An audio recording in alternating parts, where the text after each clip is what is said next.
Hello students, कैसे हैं आप सब। तो हरियाणा जीके की सीरीज़ चल रही है जिसमें मैं आपको डायरेक्टली बुक से H TET, C E T, H P S C या एच एस एस सी के लिए हरियाणा का कोई भी एग्ज़ाम आप दे रहे हैं तो उनके लिए मैं आपको करा रही हूँ हरियाणा जीके डायरेक्टली बुक से। तो आप यहाँ से कीजिए ये, और मैं ओलंपिक तक आपको पढ़ा चुकी हूँ। इससे मैंने आपको लोकसभा चुनाव सबके बारे में बता दिया है। प्लेलिस्ट अवेलेबल है जो कि है हरियाणा करंट अफेयर्स 2024 के नाम से। तो ये हरियाणा का करंट अफेयर्स भी है, तो इसमें हरियाणा जीके भी आती है। जीके के बाद हम करंट अफेयर्स पढ़ते हुए चलते हैं। ओलंपिक की मैंने हिस्ट्री आपको बताई थी, आधुनिक ओलंपिक क्या होते हैं वो बताई थी। तो अभी हम उन्हीं को कंटिन्यू करते हैं। पार्ट 2 है ये ओलंपिक का ही। ठीक है, तो इससे प्रीवियस वीडियो देखिए, उससे कनेक्ट कीजिए, तब आप आगे इसको पढ़िए। तो अब हम समझेंगे। चलिए, आज़ाद भारत ने सर्वप्रथम कौन सी ओलंपिक खेलों में भाग लिया था। तो आज़ाद भारत ने सर्वप्रथम किस ओलंपिक खेलों में भाग लिया था ये हमें बताना है। तो भारत जब आज़ाद हो गया था 1947 में, 1948 में लंदन ओलंपिक हुए थे। तो भारत ने लंदन ओलंपिक खेलों में भाग लिया था। ठीक है, लंदन में, ये आप याद रखिएगा कब, 1948 में। ओलंपिक खेलों में भाग लेने वाली प्रथम भारतीय महिला खिलाड़ी कौन सी हैं। तो भारतीय महिला खिलाड़ी का नाम है मैरी लिलारो। कौन है? मैरी लिलारो। और एक बात बता दूं, अभी इस साल ओलंपिक गेम्स हुए हैं, तो आपके सभी एग्जाम्स में ओलंपिक गेम्स बहुत ज़्यादा इंपॉर्टेंट हो जाते हैं। तो आपको इसकी हिस्ट्री, ज्योग्राफी सब कुछ पता होना ही चाहिए, इसलिए मैं आपको इसकी तैयारी करा रही हूँ। इसके बाद है ओलंपिक खेलों में भाग लेने वाले प्रथम एंग्लो इंडियन कौन है। तो प्रथम एंग्लो इंडियन है नॉर्मन पीजार्ड। ठीक है, ये एंग्लो इंडियन मतलब जो हैं तो विदेश के लेकिन इंडिया में रहते हैं। तो ये नॉर्मन पीजार्ड इनका नाम है। 1900 के पेरिस ओलंपिक में इन्होंने भाग लिया था। आज़ाद भारत में नहीं लिया, पहले ले लिया था। तो ये एंग्लो इंडियन है। जन्म हुआ था कोलकाता में, ब्रिटेन में जाकर 1905 में बस गए थे ये। एथलेटिक्स में 2 रजत पदक जीते थे इन्होंने। ठीक है, कौन से खेल में? एथलेटिक्स में 2 सिल्वर पदक इन्होंने जीते थे। इसके बाद ओलंपिक खेलों की मार्च पास्ट में सबसे आगे कौन सा देश रहता है। तो यूनान रहता है मार्च पास्ट में। ग्रीस, यूनान का क्या है नया नाम? ग्रीस। और ग्रीस से ही इसकी शुरुआत हुई थी, तो यही होस्ट कंट्री है, तो यही आगे रहता है। ओलंपिक खेलों की मार्च पास्ट में सबसे पीछे कौन सा देश रहता है। तो यहाँ लिख रहा है मेज़बान। अब मुझे ये नहीं पता ये मेज़बान किसके लिए लिख रहा है। मेज़बान कोई देश का नाम है क्या, या फिर ये गलती से आ गया, तो इसमें मैं कंफर्म नहीं हूँ। मुझे लगता है ये थोड़ी प्रिंटिंग मिस्टेक है। अगर आपको देखना है तो आप एक बार गूगल कीजिए कि ओलंपिक खेलों की मार्च पास्ट में सबसे पीछे कौन सा देश रहता है। जो आंसर आएगा आप इसको करेक्ट कर लीजिए अगर आप नोट्स बना रहे हैं तो। ओलंपिक खेलों के 129 वर्ष के इतिहास में 2600 से अधिक पदक जीतने वाला कौन सा देश है। तो 2600 से अधिक पदक जो जीते हैं वो हैं अमेरिका। अमेरिका सबसे आगे रहता है ओलंपिक में, आप देखते होंगे। एक ही ओलंपिक सर्वाधिक स्वर्ण पदक जीतने का रिकॉर्ड किस देश के नाम है। एक ही ओलंपिक हुआ था और सबसे ज़्यादा पदक जीते थे, तो वो जीते थे रूस ने। रूस ने एक ओलंपिक में सबसे ज़्यादा स्वर्ण पदक यानी कि 55 पदक जीते थे, तो रूस ने जीते थे। ओलंपिक खेलों में सर्वाधिक पदक स्वर्ण, रजत और कांस्य तीनों ही सबसे ज़्यादा जीतने वाला खिलाड़ी कौन सा है। वेरी वेरी इंपॉर्टेंट और बहुत बहुत फेमस है, दैट इज़ माइकल फेलिप्स। तैराक थे ये, स्विमर थे, अमेरिका से। ठीक है, सबसे ज़्यादा इन्होंने जीते हैं स्वर्ण, रजत व कांस्य पदक। कितने? 23 स्वर्ण जीते हुए हैं इन्होंने, 3 रजत हैं, 2 कांस्य हैं और कुल पदक है इनके पास 28 ओलंपिक के। सोचो 28 एक देश के पास नहीं है, 28 इनके पास है। हमारे देश के पास पूरे 28 नहीं मिलेंगे। युद्ध के कारण कौन कौन से ओलंपिक खेलों का आयोजन नहीं हुआ था। तो युद्ध के कारण जो जिन खेलों का आयोजन नहीं हुआ था वो हुआ था 6ठे, 12वें और 13वें। जब 6ठा, 12वां और 13वां ओलंपिक होना था तो युद्ध चल रहे थे, जैसे वर्ल्ड वॉर थे, इंडिया पाकिस्तान, ये सब जो युद्ध थे, तो इनमें नहीं हुआ था। ओलंपिक खेलों में भारत ने सर्वाधिक स्वर्ण पदक किस खेल में जीते हैं। भारत ने किस में जीते हैं। अब यहाँ भारत की बात आ गई, तो भारत ने हॉकी में सबसे ज़्यादा स्वर्ण पदक जीते हैं। देखिए, हॉकी हमारा राष्ट्रीय खेल है, वहाँ पर भी हम पदक ना जीते तो ये तो गलत बात है ना। तो हॉकी में 8 स्वर्ण जीते हैं, 1928 में, 1932 में, 1936 में, 1948 में, 1952 में, 1956 में, 1964 में और 1980 में। कुछ में कंटिन्यूसली जीते हैं कंसेक्यूटिव ईयर में, कुछ में नहीं जीते। ओलंपिक खेलों में लगातार 3 ओलंपिक खेलों में 100 मीटर व 200 मीटर दौड़ में स्वर्ण पदक जीतने वाला खिलाड़ी कौन सा है। तो ओलंपिक खेलों में लगातार जो 3 ओलंपिक खेलों में 100 मीटर, 200 मीटर में स्वर्ण पदक जीते हैं वो हैं यूसेन बोल्ट।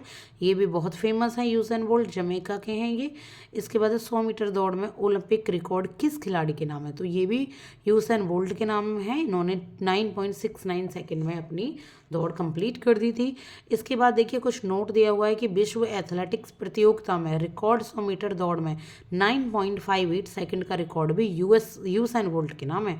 तो जो विश्व एथलेटिक्स प्रतियोगिता होती है, वर्ल्ड जो एथलेटिक्स चैम्पियनशिप या कंपटीशन होता है उसमें भी यूसेन बोल्ट के नाम है 9.58 में। उससे भी ओलंपिक से भी कम समय में इन्होंने 100 मीटर की दौड़ पूरी की। इसके बाद 200 मीटर की दौड़ में ओलंपिक रिकॉर्ड किस खिलाड़ी के नाम है? भाई वो भी यूसेन बोल्ट के नाम ही रहेगा। 200 मीटर उन्होंने ये 19 देखेंगे आप, इससे डबल में ही पूरी कर दी थी 200 मीटर की दौड़। कितना स्टेमिना, कितनी मेहनत लगी होगी ना। इसके बाद है नोट, विश्व एथलेटिक्स प्रतियोगिता में 200 मीटर दौड़ का वर्ल्ड रिकॉर्ड भी यूसेन बोल्ट के नाम है। अब विश्व एथलेटिक्स प्रतियोगिता की हमने 100 मीटर की बात की थी, अब हम 200 मीटर की बात करें तो यहाँ पे तो और कम समय में कर दी है, तो ये भी यूसेन बोल्ट ने की है। इसके बाद ओलंपिक खेलों में भाग लेने वाली प्रथम भारतीय महिला रेसलर, भारतीय महिला जो पहलवान है ये है गीता बलाली। अब गीता बलाली, गीता फोगाट के लिए लिखा है, गीता बलाली कोई और है, तो आप एक बार इसको देखिएगा।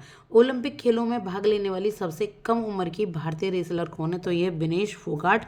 आई होप कि गीता फोगाट ही है, गीता बलाली जो लिख रहा है। ओलंपिक खेलों की व्यक्तिगत स्पर्धा में पदक जीतने वाले प्रथम भारतीय खिलाड़ी कौन है? तो ये केडी जाधव। 1952 की हेलसिंकी ओलंपिक में 57 किलोग्राम कुश्ती भार वर्ग में इन्होंने कांस्य पदक जीता था। इसके बाद ओलंपिक खेलों की व्यक्तिगत प्रतियोगिता में पदक जीतने वाली प्रथम भारतीय महिला कौन है? तो यह कन्नम मल्लेश्वरी। कन्नम मल्लेश्वरी बहुत फेमस है किसमें, जो व्यक्तिगत प्रतियोगिता होती है ओलंपिक में, यानी कि जो सिंगल लोग खेलते हैं, तो वो हैं कन्नम मल्लेश्वरी। 2000 सिडनी ओलंपिक में इन्होंने वेट लिफ्टिंग में 69 किलोग्राम वर्ग में कांस्य पदक जीता था। कौन सा जीता था? आपका ब्रॉन्ज मेडल जीता था। इसके बाद ओलंपिक खेलों की कुश्ती में एम्पायरिंग करने वाला एकमात्र भारतीय रेसलर है। एम्पायर किसने किया, किस रेसलर ने किया है? एम्पायरिंग भी की है कुश्ती में, वो है अशोक कुमार। कौन है? अशोक कुमार। इसके बाद ओलंपिक खेलों में 2 पदक जीतने वाले पहले भारतीय पुरुष खिलाड़ी, भाई बहुत फेमस हैं, सुशील कुमार रेसलर हैं, ये 2 पदक जीते थे इन्होंने। पहले भारतीय पुरुष खिलाड़ी हैं 2 पदक जीतने वाले, जैसे कि अभी मनु भाकर हैं शूटिंग में 2 पदक जीतने वाली एक ही ओलंपिक में। ओलंपिक खेलों में 2 पदक जीतने वाली प्रथम महिला खिलाड़ी, तो ये हैं पीवी सिंधु, जिनका नाम है पुसरला वेंकटा सिंधु, पीवी सिंधु। ओलंपिक खेलों का प्रथम बार टीवी पर प्रसारण कब किया गया था? तो ये किया गया था 1956 में। कब हुआ था? 1956 में टीवी पर प्रसारण ओलंपिक खेलों का। तो याद रखेंगे कब हुआ था? 1956 में, यानी कि हमारी इंडिया की आज़ादी के बाद। अब हम देखेंगे थोड़ा सा और, फिर हम चलेंगे पेरिस ओलंपिक पर। तो ये है ओलंपिक खेलों में भारत का अब तक का प्रदर्शन क्या रहा है। तो देखिए, हम भारत की बात कर रहे हैं तो इम्पोर्टेंट हो जाता है, आप नोट भी बना सकते हैं इसके। मैं चाहती तो आपको नोट्स के फॉर्म में भी दे सकती थी, लेकिन मुझे थोड़ा ईजी लगा, मेरी भी मेहनत थोड़ी सी कम हुई है, बस डिस्कस करने के लिए रह गया है। तो ओलंपिक खेलों में भारत ने अब तक कुल 41 पदक जीते हैं। कितने जीते हैं? याद रखिएगा, 41 जीते हैं। इसमें 10 तो भारत ने स्वर्ण ही जीत लिए, 8 हॉकी में जीते हैं, 2 व्यक्तिगत स्पर्धा कौन हुए बताइए? 2 व्यक्तिगत स्पर्धा में याद है आपको 2? एक तो आपको नीरज चोपड़ा ने जीता ही था, ठीक है, किसमें? एथलेटिक्स में। एक और बताइए आप किसने जीता था? बता देंगे तो अच्छी बात है।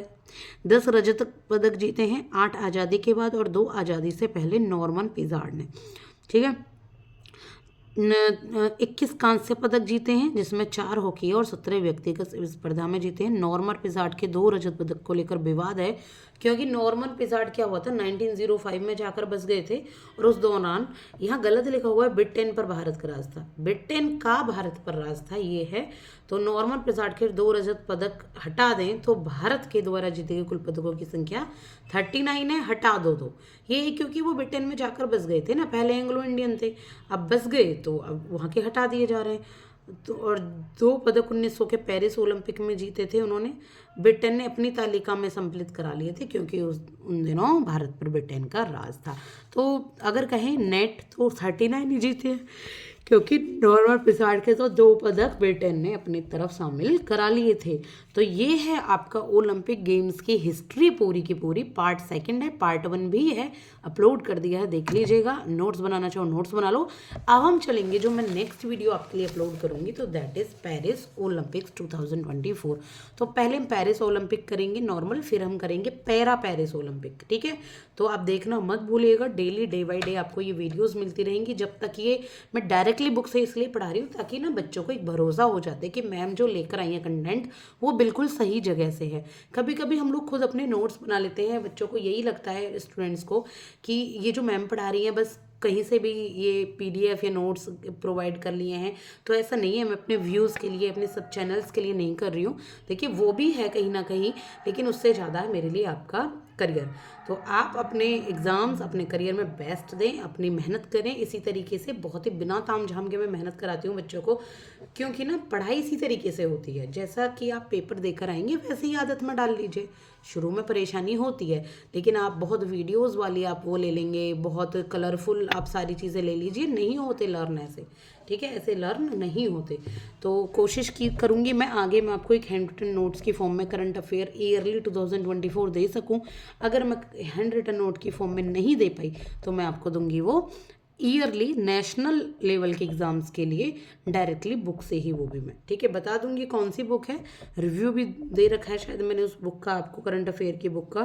तो 2024 एंड 25 का करंट अफेयर भी कंटिन्यू रहेगा। अब कोशिश करूँगी, पहले एचटेट की चल रहे हैं ना एग्ज़ाम्स आने वाले हैं, तो उन्हीं की तैयारी चल रही है। तो चैनल को लाइक करें, शेयर करें, सब्सक्राइब करें। Thank you.